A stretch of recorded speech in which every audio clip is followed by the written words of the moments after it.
Hello, everyone, and welcome to the Adventures of Adam, and welcome to the second ever episode of Podforge. With me, I have two very special guests. Aaron, why don't we start with you? A quick introduction of who you are and why you're here. Yes, first of all, thank you so much for inviting me onto Podforge. I've been following the videos that you guys do and your comments, and I find it all incredibly intriguing.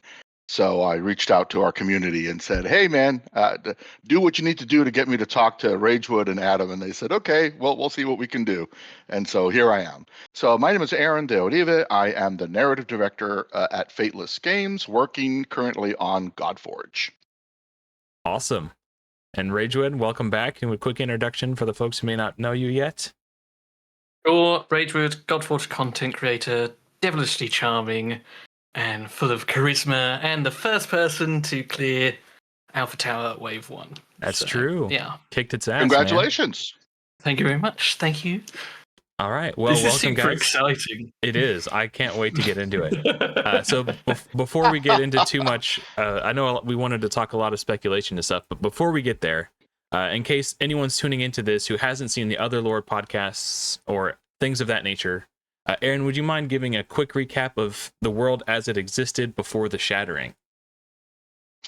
Sure. Yeah. I think what we had covered before on the Fateless official podcast was that when we were talking about the setting and we knew that we were going to be bringing in all these mythologies, one of the first things that I thought was really important was the idea that, and you've seen this done in other IPs before, right? The MCU has a version of this, DC has a version of this, Sandman has a version of this, where the gods kind of all exist in the same world, and they somehow have been interacting with each other. But I think that would diminish the gods too much from their original mythological origins. So I thought, no, if these gods claim to have created the heavens and the earth and, separated the waters from the firmament and all that, I want that to be true. I don't want them to each say that and then wonder who's really right. So I thought, no. Let's say all of these gods existed in their own reality. And when they said, we created the heavens and the earth, they were right. They did. There was no competition. It was only them. The Sumerian gods, the Asgardian gods, the Greek gods, they existed in their own world, interacting with their own domain. So pre-shattering, that was the existence of things. Post-shattering, or during the shattering, all of those realities were destroyed. But before being cast completely into oblivion, they were all pulled back together by the strands of fate, and they were bound into one reality. So now they exist side by side, and interact with each other, and in many cases have become aware of each other for the first time.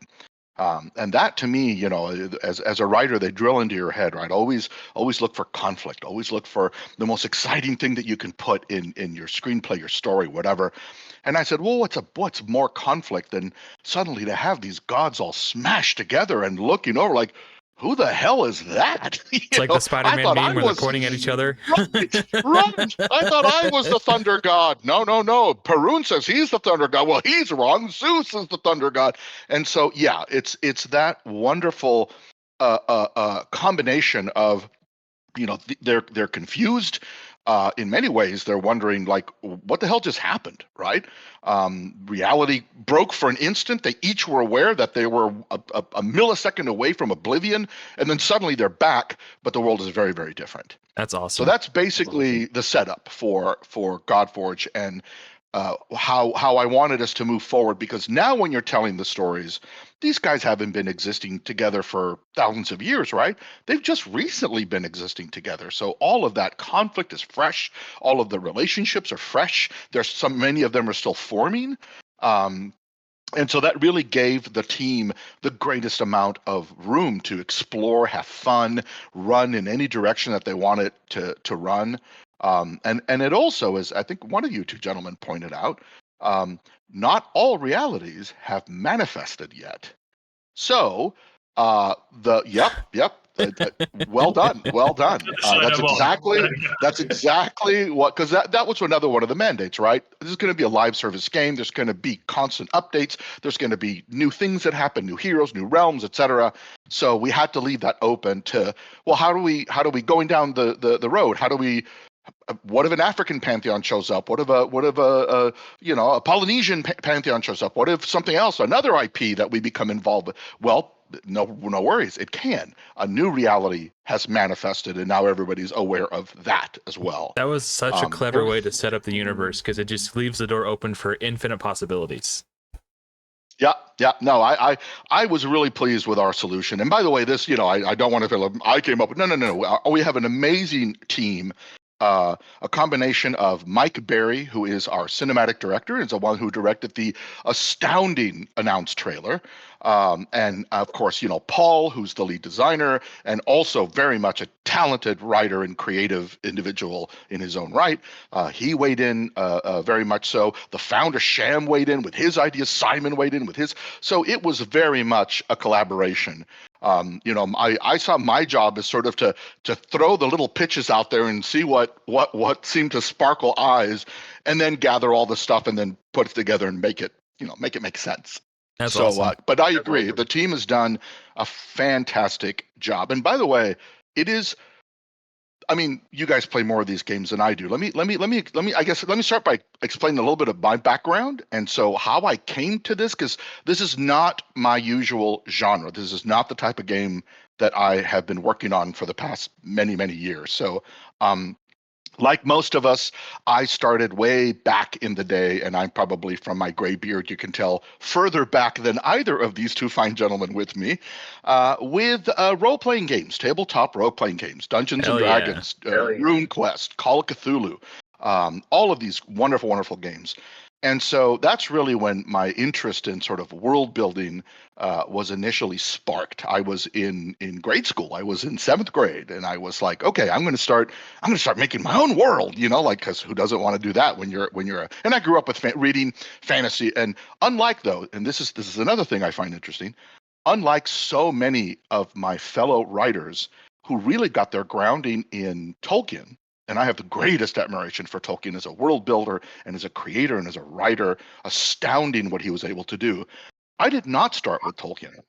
I started with sword and sorcery. I started with the Robert E. Howard Conan stories and Elric of Melibone and Fafhrd and the Grey Mouser. And I started very much not in the, I guess you would call it, the romantic notion of fantasy that Tolkien had, that high fantasy. So I started out what I call in the back alleys of fantasy, right? the dirty back alleys of fantasy. But I think it gave me a great perspective. My first introduction, and I don't even know if this would be considered fantasy, was actually Edgar Rice Burroughs. I read A Princess of Mars when I was in 4th grade. And then became a huge fan of Edgar Rice Burroughs' Princess of. I read all the Mars books, all the Barsoom books, and then that led me then to, which by the way, I think the Barsoom books have more in common with sword and sorcery than they do with Tolkien's high fantasy. It's that grittier, muscle-bound hero with a sword, making his name. That's the essence of sword and sorcery. So that's what led me then into Conan and Elric and Fafhrd and the Grey Mouser and all these amazing other sword and sorcery works of the 70s. And so from then I discovered tabletop gaming. And so again, who doesn't? I've been a big admirer of Hyboria and Nuon and Melibone and all these amazing settings that these wonderful authors had created. And so, of course, being the standard geek that I was, I'm like, I want to make my own. I want to make my own world. And so that's what started me on that journey. And then also I've been a big fan of movies and TV shows and a big fan of all the 80s, wonderful 80s fantasy movies that we got, Legend, Labyrinth, Krull, all those great movies, Dragon Slayer. And sort of I grew up on that. So when I went into college, I thought, all right, I want to do that in some way, either creative writing or filmmaking. I was a big fan of film.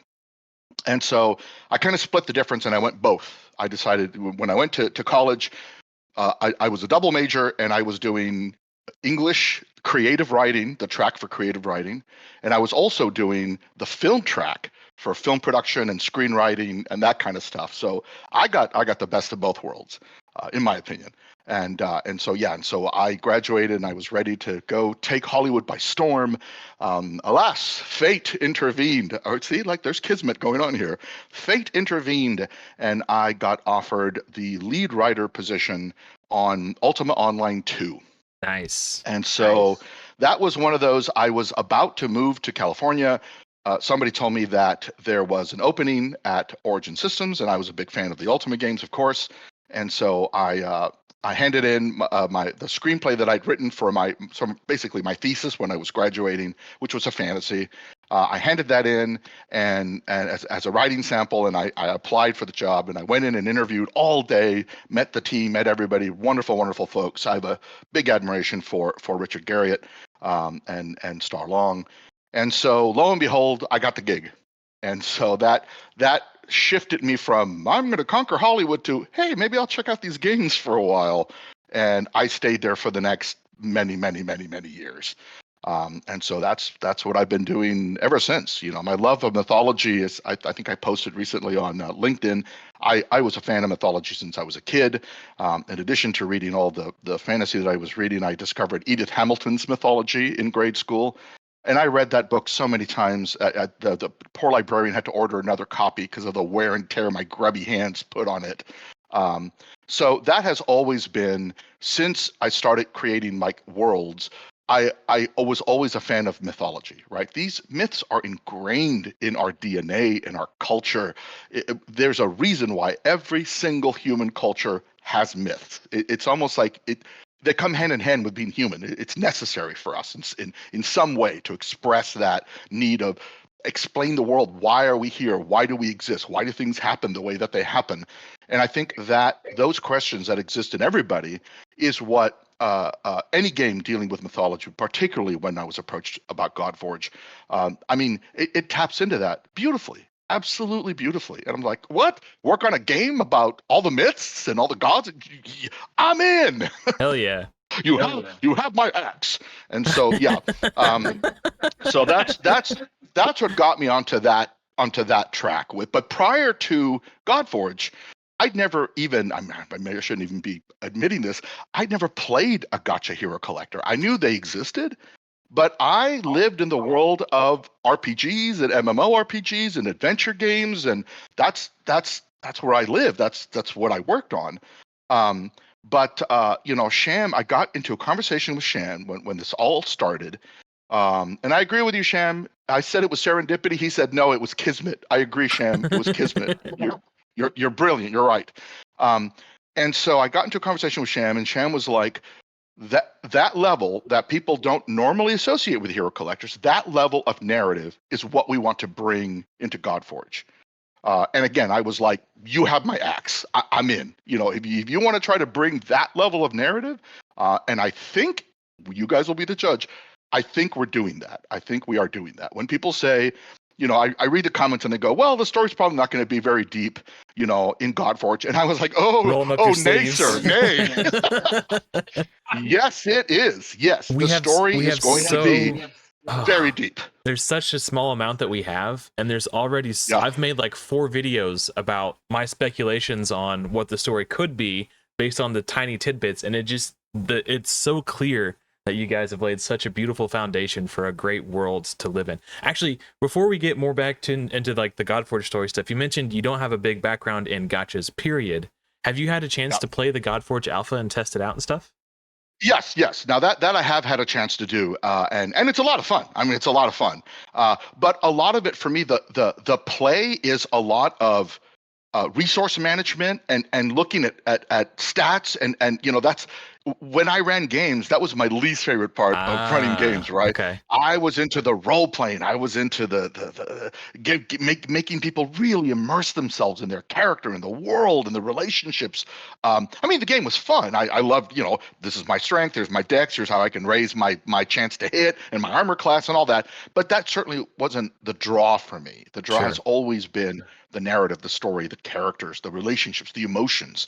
You're going to hear me say emotion a lot, right, as we go into this, because I think I go into nothing without knowing what's the emotion I want to get out of this. I've spent the last many, many months writing all the cutscenes, the dialogue, creating the characters, all of that, and every single one of them, I have to know what's the emotion I want to deliver with this particular story, this relationship, this character, this conflict, whatever it is, because that is why players play games, right? Like, yes, it's fun to do the number crunching and all that, and there's many, many wonderful videos that the entire community has beautifully done. But ultimately, they play for that emotional satisfaction, right? They get the thrill of something, or they play another game and they're scared or nervous, or they get elation, or they get anger and they want revenge. It's all about emotion. Without emotion, we're just machines, right? Counting little beans and such. That was one of the main so, things that I know Simon wanted to hit home when he's talking about the cinematic is emotion. Like, what do they want you to feel when this happens? What do you feel when that happens? So speaking of the cinematic, I kind of want to start diving into the Godforge story a little bit here, if you don't mind. Okay. So we pre-built the world as it was before the shattering. Now I want to talk about the shattering itself. So with the new, yeah, go ahead. I was going to say, before we get into that, I did have a question which I think leads nicely now as opposed to later. Yeah, sure. For Aaron, you've sort of touched on it a little bit already, right? When you were creating the Godforge story and all that, like, how much of it is completely unique, and how much did you take inspiration from things like Endgame, for example? Because there are obviously a lot of similarities in those, at least the way that I see it. Yeah, well, I mean, for me, the two sources of inspiration, of course, are the myths themselves, right? Who these characters are in the myths and the things that they've done in the myths, and then also from my experience just in doing this for computer MMORPGs, RPGs, and action adventure. Then it's what journey do we want the player to go on? You know, what kind of arc do we want the player to experience? And by the way, this is another thing that I'm particularly proud of. That was a solution by our team. Is who the player is, right? I looked at other gacha games, I looked at other hero collectors, and you're either like, it's ambiguous, you may be King Arthur collecting this team, or you're kind of the heroes that the Arbiter is talking to, but you're not the Arbiter, but maybe you're one of those heroes, or you're a member of S.H.I.E.L.D. who's assembling this team of superheroes to stop Thanos. And I thought, no, I want no nebulousness. I want well, who am I? I want to make the player front and center, the most important being in the entire game. More important than gods, more important than heroes. The player is the pivotal character in the game experience. That's awesome. So, do you feel like your question was satisfactory? Answered satisfactory? I'm not making English words right now. The answer. What I took away from that is pop culture didn't necessarily influence the story. It was more like the ancient mythology tales that we know. I'm sorry, I misunderstood. No, pop culture did. Like, I'm a huge fan of Neil Gaiman's Sandman. I'm a huge fan of American Gods. I'm a huge fan in that kind of storytelling. So, right, to me, the gods have resonance, but they have resonance because of, we update them. We bring them into our century. So the Zeus that we are discussing today is almost nothing like the Zeus that was discussed by the ancient Greeks, right? Pop culture absolutely has come into an influence. In fact, one of the things that Sham was looking for when he approached me is he said, we don't want a Shakespearean take on these characters, right? We don't want this lofty, hard to understand, like thee, thou, and verily I say unto thee. And it's like, no. We want the sort of the American Gods treatment of them. We want the Sandman treatment of them. Sure, they might seem formal, or they might seem out of time a little bit, or a little anachronistic, but they're very relatable, right? To somebody in our 21st century world, they're incredibly relatable. So I guess to answer your question, yes, pop culture absolutely colored how we approach these characters, how we're telling these stories. When they talk, they will talk in ways that you would expect gods to, but they're not going to talk in a way that, again, you're like, I'm not quite sure what they're saying. You know what I mean? It's like, no, it's very, very approachable, very understandable, very relatable, especially to, we want this to appeal to all audiences, whether they're young players starting for the first time or seasoned pros like you gentlemen. We want everyone to be able to latch onto something in the game. So yeah, I mean, myths inspired it. Popular culture absolutely inspired it. And then also just the specific needs of the game itself. Again, I've been learning a lot about Gacha Hero collectors, the game loop, how it works, what keeps players coming back again and again and again. Why are they collecting these heroes? Why are they improving these things? Why are they sinking this time into it? So it was vitally important that those elements be worked into what the story is. And that's why, for me, despite the fact that the player's spending a vast majority of their time getting these characters, improving the characters, checking out different combinations, changing their powers, I want them to think about themselves as much as these characters, these heroes, right? So in the end, I want them to say, I'm doing this because I'm the Scion and I have a very special purpose here. So let me create my pantheon. Let me send them into this world to do my great task, right? And so once we get players locked into that mode, that the Scion is the most important character in the game, I think we're going to do very well. Awesome. I was going to bring up the Scion later, but I'm glad that you already brought it up because it kind of we're jumping all over the place. Sorry about that. It's okay. So I wanted to talk about the Shattering a little bit, and with the alpha launch, we got a new cutscene, and the narrator of that cutscene mentions that it was the shattering of the Aether Well, or the destruction of the Aether Well, that caused the shattering, which spent my mind into a spiral because I'm like, okay, well, wait, we saw that happen in the cinematic when Gilgamesh smashes the Aether Well. So yeah, like I just trying to it's like Charlie on Always Sunny where he's connecting the board and just trying to figure it out, right? So I thought that was really cool how what we saw in that high production value cinematic is actually tied directly into the story of the universe, which I assumed it would be, but it was nice to get that validation. So just before Gilgamesh swings through the Aether Well, as he's reaching for his axe, his hand starts to glow purple.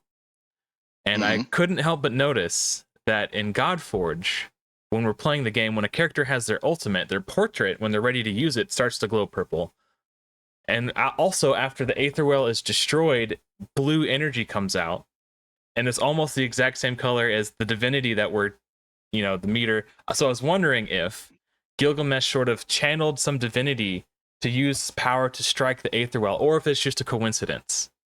Am I crazy Charlie here, or is there something going on? No. And by the way, I love these speculations. Nothing brings me more joy than to hear you fine gentlemen and ladies speculate about this kind of stuff. It's just so wonderful.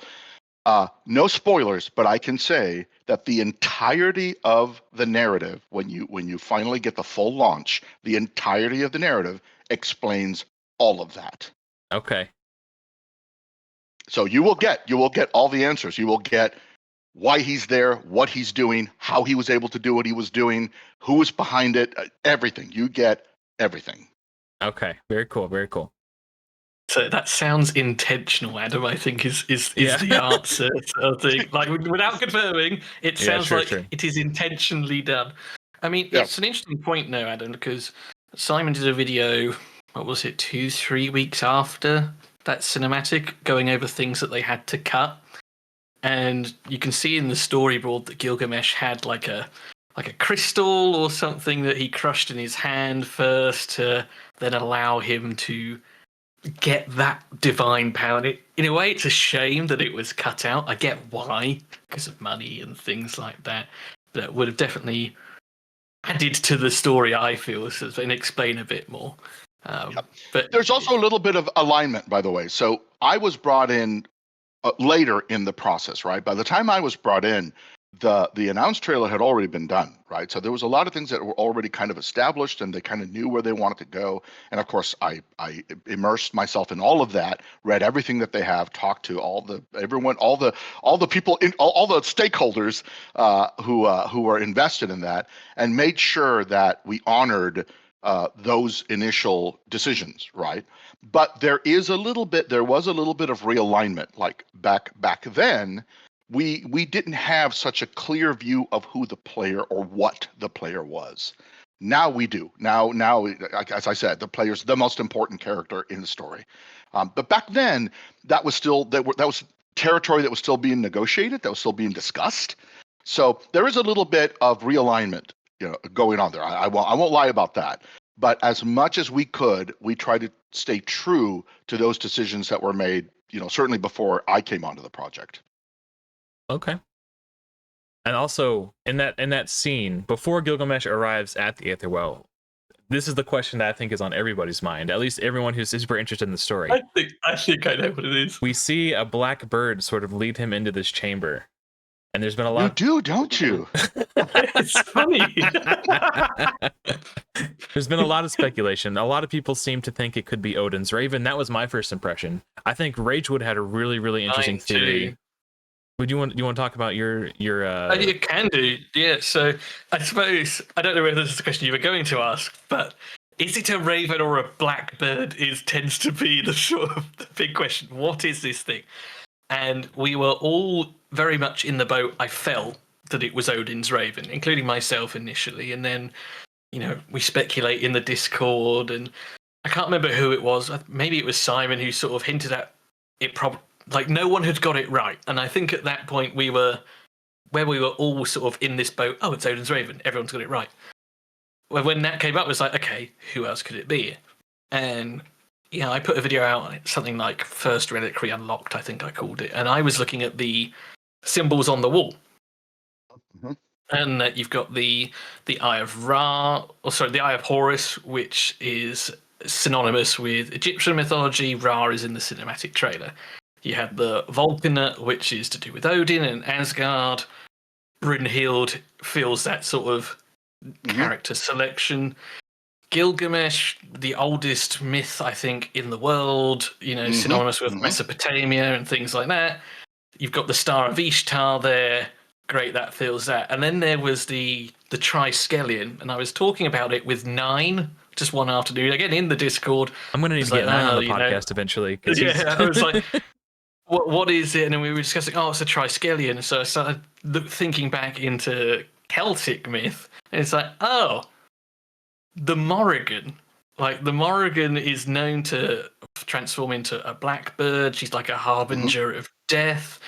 Blackbirds and ravens are not carnivorous. There's a word for it, sort of thing. But it sort of fits that sort of bringer of doom. And maybe, and then me and Adam spoke, and then perhaps... He put a video out saying that perhaps she, enticed him, encouraged Gilgamesh to do that. It might not be as the harbinger of fate and bringer of war, maybe. Yeah.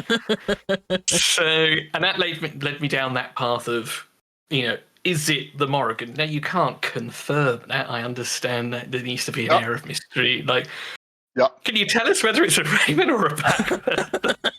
I can say that I absolutely love your speculations. I can say that. And I can also say, maybe I shouldn't, but no. You all deserve some tiny little bit of not a spoiler, but a tiny little bit of info. It's a dove.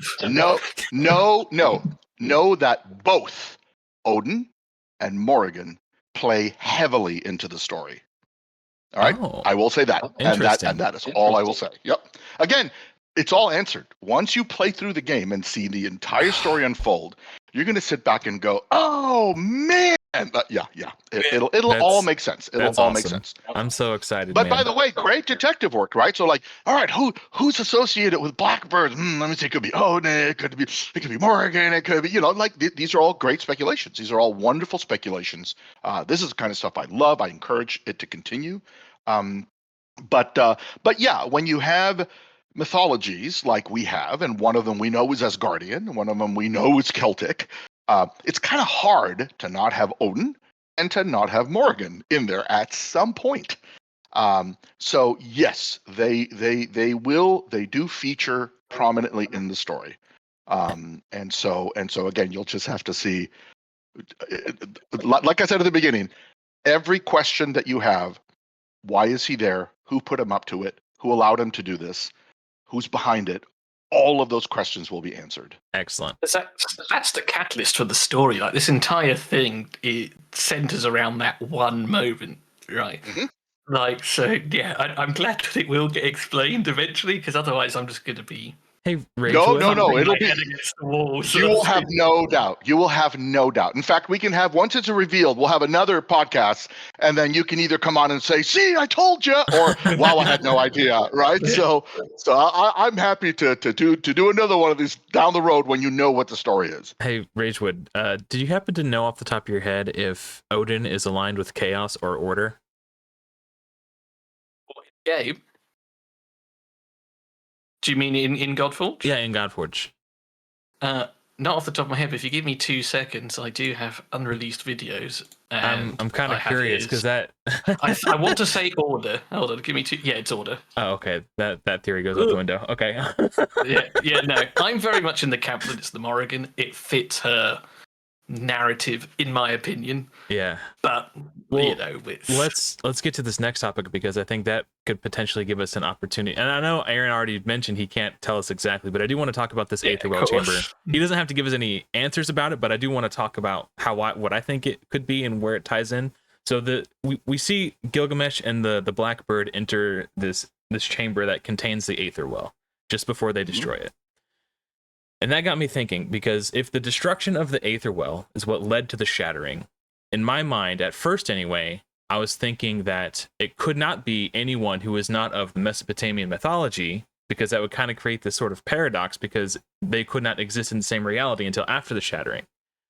But during a conversation we were having in the content creator chat, who Aaron actually joined us in that to tease us a little bit, which was awesome. I love that you guys are. Yeah, it's so much fun. Like being a content creator for this game has been just the best. Aaron's the puppet master back here. Like. He's secretly I love Loki. it. Every time you guys speculate, I'm gleeful. I'm scrolling through and reading all the speculations and just giggling to myself. Yeah. Well, I'm glad you guys are enjoying it just as much as we are. But so we see the Aether Well chamber, and I'm beginning to wonder, well, where is this at? And then 9, who Ragewood mentioned earlier, which is why I'd like to get him on the podcast eventually. He mentioned he was like, well, where is this at? Because why would there be these ancient symbols on the wall for these other realities that would exist outside the Mesopotamian mythology? And then Aaron was like, oh, that's a really good question. I like the way you think. And I was like, oh my God. What is it? Where is it? So it's just. But see, you've answered your own question, right? You've answered your own question. Where is this place that all of these symbols can exist? Yeah. Right. So that is the correct line of questioning, right? So when you look at the evidence, when you look at what's out there, when you start piecing it all together, these are the kind of questions that come up. Like, where is this place? What's going on? Like, what is going on? And I hope, that's the thing is because of the structure of a game, of a hero collector, where you're doing this, you get your team, you go and you fight through waves and you fight bosses and stuff. Finding where in that entire process, or you go back to your home, base, and you're building things, and you're operating the Godforge, and you're doing, again, we have trying to find where the narrative can go into the process of somebody normally playing the game. That, I think that's been the greatest challenge is, finding a way to make the narrative integral to the experience. So it's not like you play the game and then you see a movie, and then you play the game and don't even think about the lore anymore, and then you see another movie, and then you play another game, more of the game. It's like, no. We want a synthesis of when you're at the Godforge and you're doing what you do at the Godforge in the game, you're doing it with context. You're doing it for a reason. You know that something is guiding you, that you're headed towards something, rather than, I just want to see what happens when I give, Gilgamesh Mjolnir. It's like, no, it's that's fun. Don't get me wrong, that's fun. So are you saying that Gilgamesh is worthy? We want it more than that. We want it more than that, right? When you're creating your pantheon, we want there to be some great narrative wrapping as to why you're doing what you're doing, other than because it's fun and I like doing it, right? Like it's like, yeah, that's my job, is to have the narrative have resonance, to evoke emotion, to give you context for what you're doing. Because I mean, if you look at the most successful games that are out there, that have fascinating lore and worlds and all that, those worlds are what people talk about. Yeah, they talk about the cool moment they might have had killing this boss, or finding the secret room, or unlocking this map or treasure or whatever. But it's the overall effect on the story that they're talking about. So you unlock a weapon which allows you then to do this cool thing in the context of the world, right? So that is always the goal, right? A beautiful, perfect synthesis, narrative and design just must always work hand in hand to give the player the most fulfilling experience that the game can. Yeah, that's really cool. When I play a game, I get engaged when there is a story, but if there isn't, it's not that big of a deal. Like, I'll just play the game, whatever. But you get so much more into the game if you know that the things that you're doing matter, I guess, or they're relevant to it. It just elevates it. Like, Raid Shadow Legends is probably the most prominent game in this genre, just because of their advertising. But who gives a shit about the story? I don't like. It was so lazily slopped in there as like a little sprinkle on top, but I'm so refreshed to see that everything that happens to us in the game, like everything that we're going to be doing in the game, has some sort of reason. It it's really cool. I like it. I don't know. Right, great. Yeah, it's context. I mean, without context, even if you think of even a game like, I don't know, like baseball or something, right? There's still goals. It's not just the mechanics of baseball. People get excited because they're really rooting for their team. There's some outcome that they want. They might get invested in who the players are. It's the same kind of idea, right? We want you to be invested not just in the heroes. Of course, we want you to be invested in the heroes that you're collecting, and they're going to be fascinating, I hope, right? They're going to be great. They're going to have new relationships that you've never thought would be happening, right? Once these pantheons start crossing into each other's territories, what happens? Like, what happens when Hades and Hell meet face to face? Do they hate each other? Do they like each other? Do they want to be allies? Do they want to be lovers? Do they what happens? Like, what when you have situations like that? Then it's more than just a paper doll, right? That you are putting different costumes on, and let's see what he looks like with red hair. Let's see what he looks like with this weapon. It has more significance than just here's my little doll. I'm choosing different clothing for him, and now he's going to go off and fight in these waves of combat. Which, again, that's the game. That's fun. Players love what they love. We don't want to mess with that experience. We want that experience to be as much of what Gacha Hero Collector players are used to. We just want to give that extra wonderful wrapping, that extra bonus to that experience, so that then they can say, in Godforge, the story kind of matters. Like, what I'm doing kind of matters, rather than, all right, I'm just going to play Godforge because I'm bored, right? And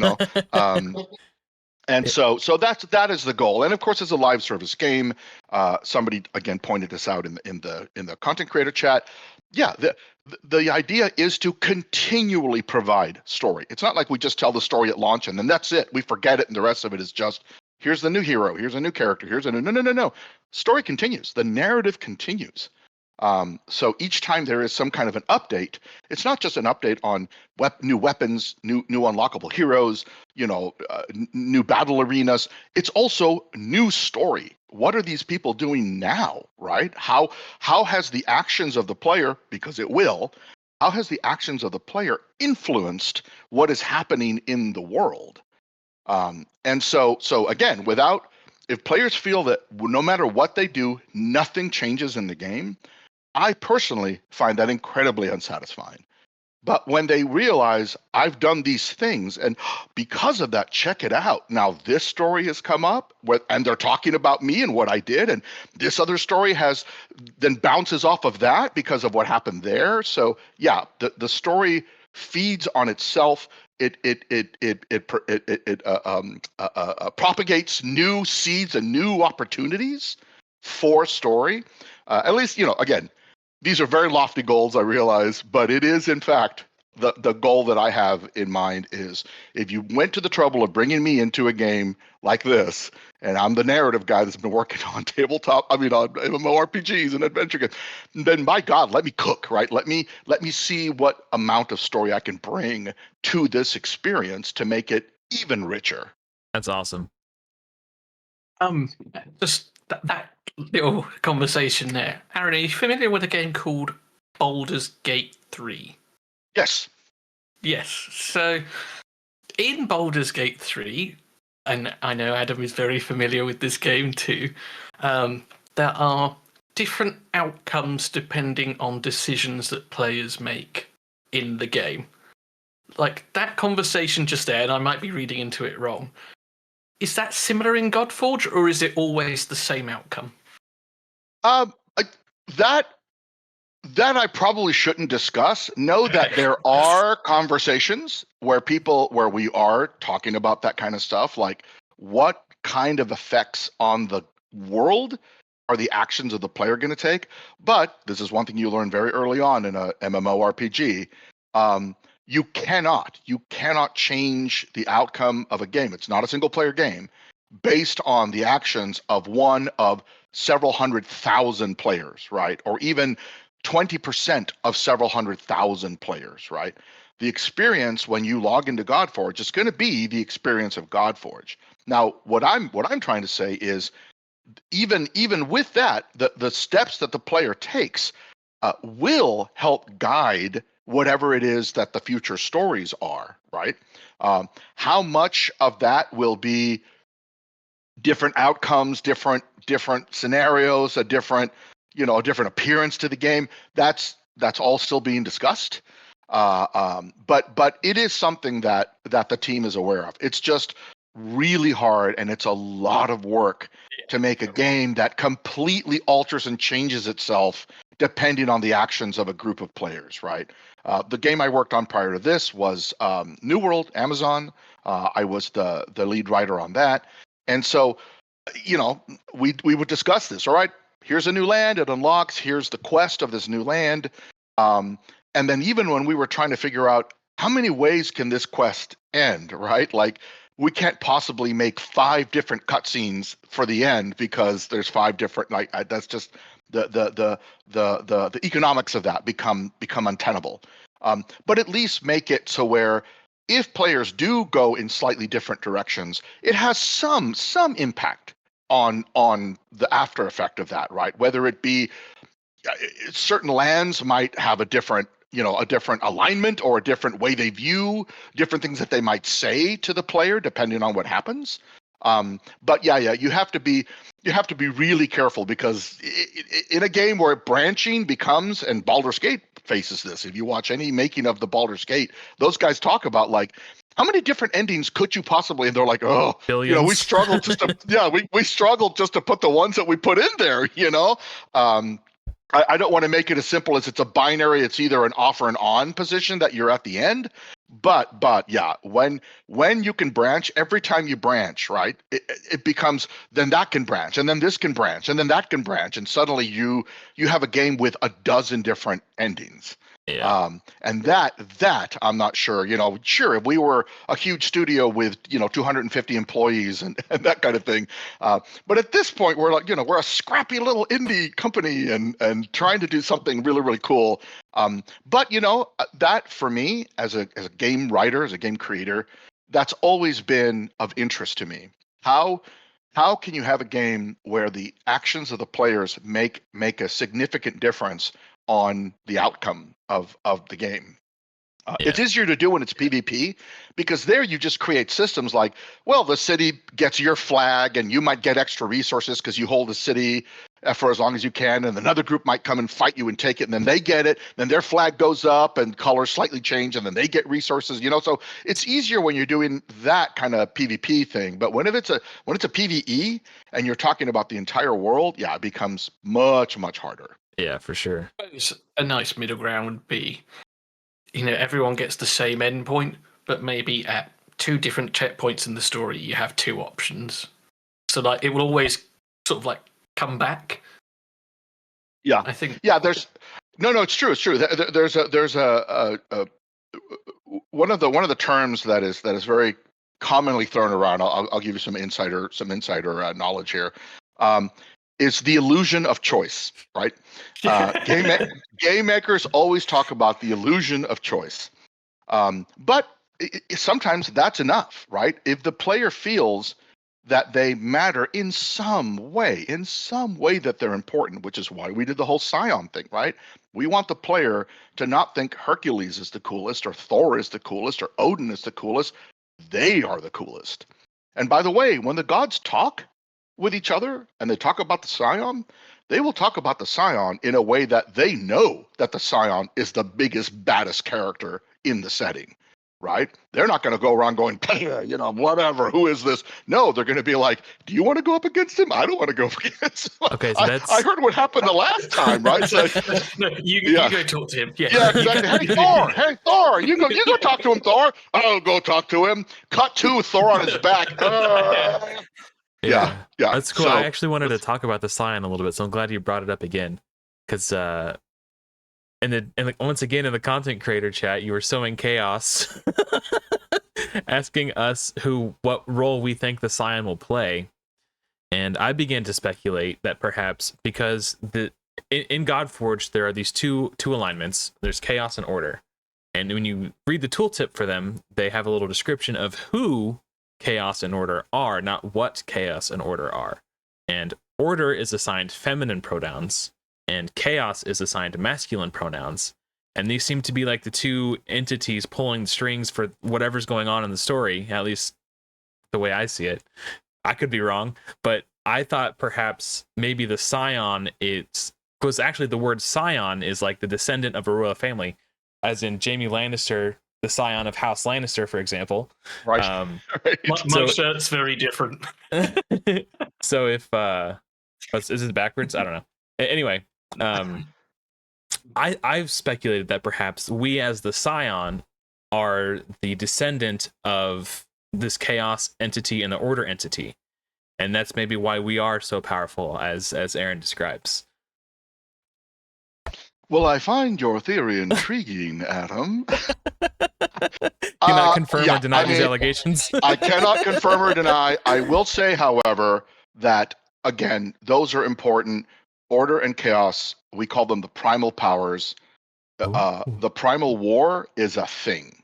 The primal powers are a thing. The primal war is a thing, and it will again all be explained. It'll all be explained. See, I've heard the term primal powers be used, but I didn't understand that in that context it was referring to chaos and order. I thought it was talking about like the divinity and like all that. Okay, that just completely shattered my entire view of everything.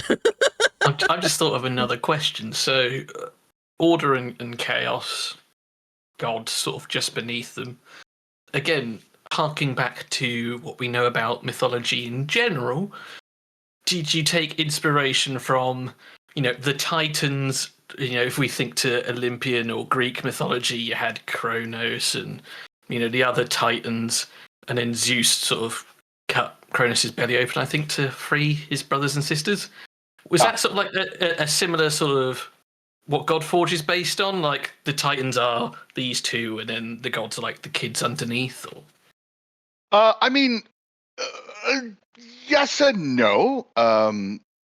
Without giving away too much, definitely there's a hierarchy. There is definitely a hierarchy. There's undoubtedly that. And the gods do all come below the primal powers. So you can think of the gods as the offspring of the primal powers. But Titans are a thing. Titans are in the world, and even they are offspring of the primal powers, right? So everything in all the realities, right, are somehow shaped and formed by the primal powers, and so when they were all brought together and all slammed together, they themselves have varying degrees of power, but much diminished, right? So the Odin that we are meeting in this new reality is much diminished from his original mythology, right? Pangu is much diminished from his original He mythology. seems pretty OP in the game. I don't know. I don't know if he is or not. He was pretty strong. Well, no, Pangu's fantastic. Pangu's fantastic. Yeah. But just in an effort to like, what happens when these ultimate gods face each other? Well, they're not quite so ultimate. They're incredibly powerful. Make no mistake, they're vastly powerful. But there is definitely a hierarchy, right? And then they quickly start realizing as the player makes their appearance and starts doing what they're doing, they very soon realize that the player is going to start occupying a very special place in the hierarchy. And some of them will hate it. Some of them will be, whatever, let's see where this goes. Some of them may be like, hey, maybe we should get to know this Scion guy. He seems like a cool guy, a cool girl. Let's go check him out. So there will be, and that's another thing that we definitely wanted to bring into this is that the gods themselves, despite being offspring, they are their own people. They have their own personalities, their own motivations, the things that drive them. There are no puppets per se, right?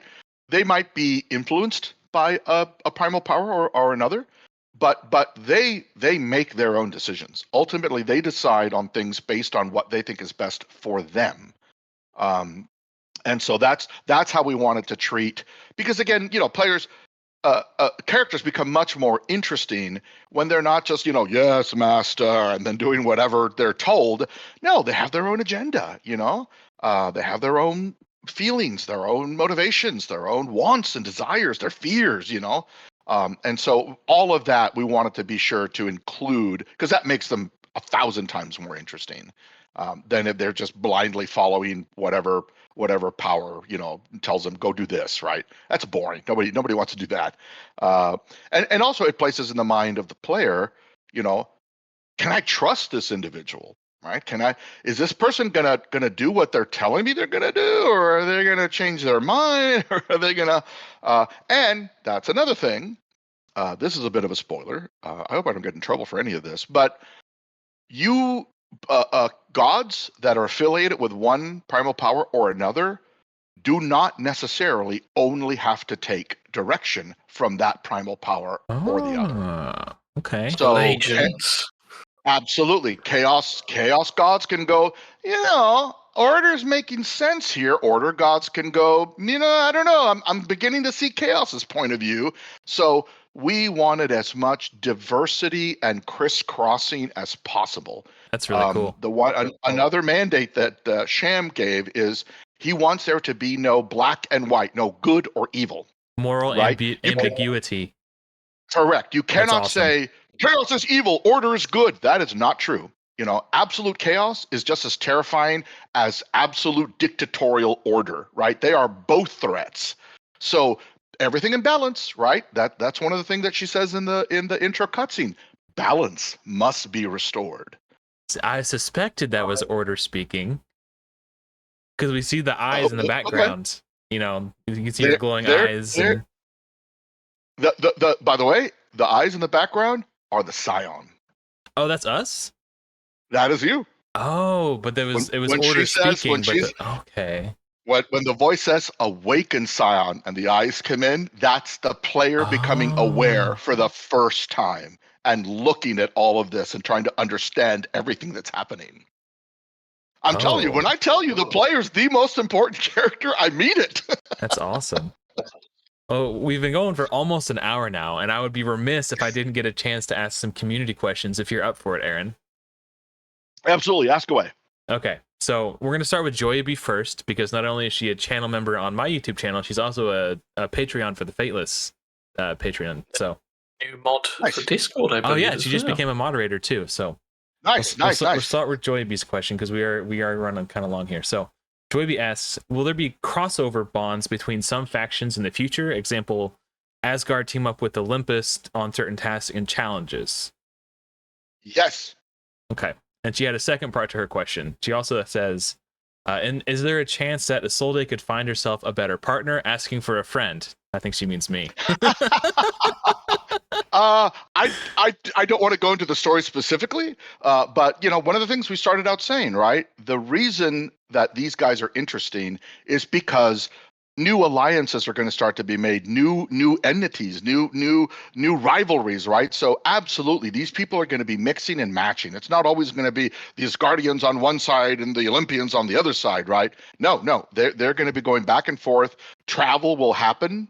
Characters will go from one realm to another realm, experiencing what is there, meeting individuals there, interacting with them. So there will definitely be constant intermingling between these various factions. So you're telling me there's a chance? Yeah. So it's a match made in heaven, I think. Yeah, I'll have to say you have to play the game. All right. Ragewood, I know you had some questions that you had wanted to ask too. Yeah, I've got. I mean, some of them we've asked intermittently. One, the two that I've got here, like from earlier, you might not be able to answer around because it sort of links to, but it sounds a bit before you came on board. But one question I had was, why Gilgamesh and not someone like Hercules and his 12 labors? Like, was there a reason you chose Gilgamesh specifically? Or, did you make the story first and pick the characters later? Or was it a case of, no, Gilgamesh must be front and center? Yeah, I think Gilgamesh, for reasons that we talked about earlier, he's the prototype, right? He's the prototype of the hero. Every other hero that follows pretty much follows Gilgamesh, no matter what the culture or the mythology is. So I think Gilgamesh is such a, and it's funny because even before I came on to the project, where they had picked Gilgamesh, I love Gilgamesh. Gilgamesh has been a character that I've been obsessed with for a long time. But yeah, I think he very much represents the proto hero, right? That Hercules and everybody else, comes from that tradition. So that I think that's why he seemed to be the first, the oldest. He's like Tom Bombadil. I'm the first. I'm the oldest. So yeah. Nice. Do you have any more, Ragewood?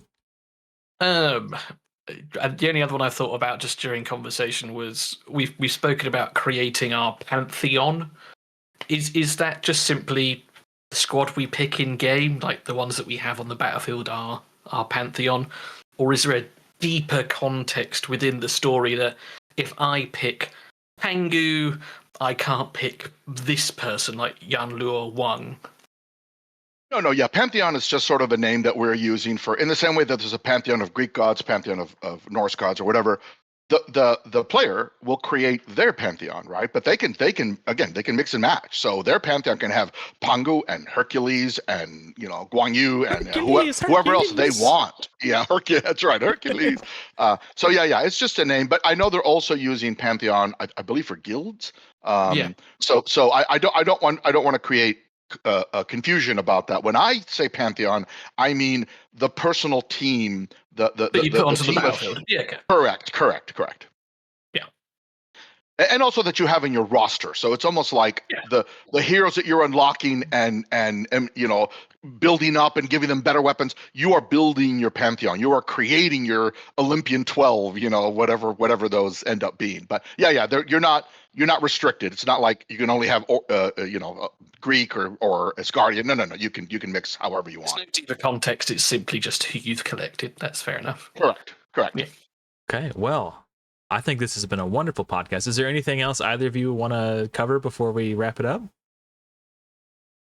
No, I've said everything I want to say. So yeah, Aaron, were there more community? No more community questions? Oh, there are, but a lot of them kind of got answered throughout the course of what we got going on. Yeah. So I think they will be satisfied. I have something. Sure. Very important, and the community probably has been wondering this. Who has a more luxurious beard between me and Mike, our cinematic director? It's Mike. Okay. I was, no offense, I was going to vote Mike too. I mean, that guy's... No. Mike wins, hands down. Mike wins. So just want to aspire to be like you two. My beard clippers actually broke recently, so I'm growing mine out by default. Nice. No, and by the way, again, and just again, a shout out to our wonderful team. And this is another one of the amazing things that the founders, Sham, Simon, Dan, have been able to do.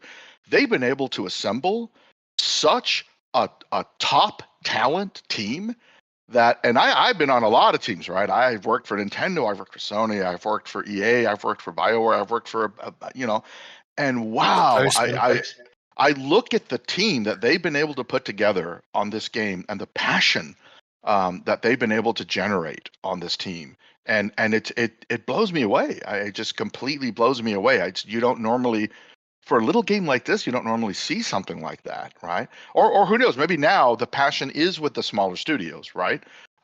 There's what's that game that just came out, that the Expedition 55 or what was Expedition 33. Yeah, I mean, look at that. Look at the passion that went into that, the beauty, the art.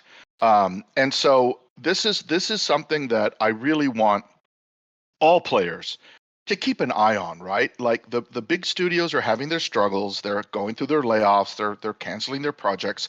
Keep your eye on the little indie studios, which is where a lot of these amazing creators, artists, programmers, designers, writers, they're going to these smaller groups full of passion and hunger and an eagerness to do something that's a little bit different.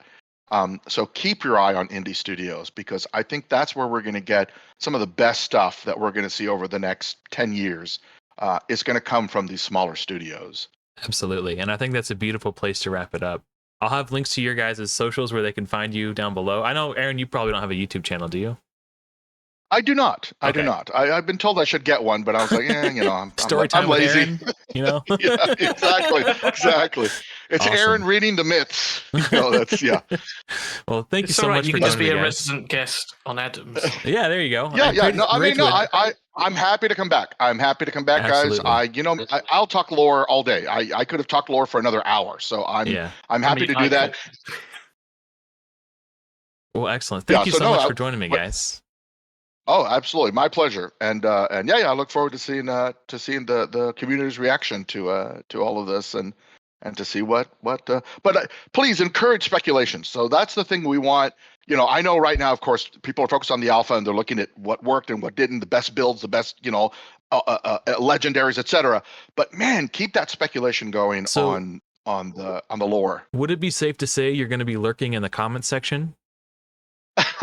Well, yes. So if you have questions for Aaron that we didn't get to answer, perhaps you can drop them down below. And if he doesn't respond, maybe I'll tag him on Discord and we'll try to get those answered for you. If he's able to, we can try to work that out. If I'm able to, there's a lot of questions I know people will have that I will not, sadly. But again, all your questions will be answered in due time, children. When you play the game. Absolutely. Excellent. Well, thank you so much for watching, guys. Hopefully I'll see you all in another video soon. But until next time, everyone, take care. Awesome. You guys are legends. Thank you so much.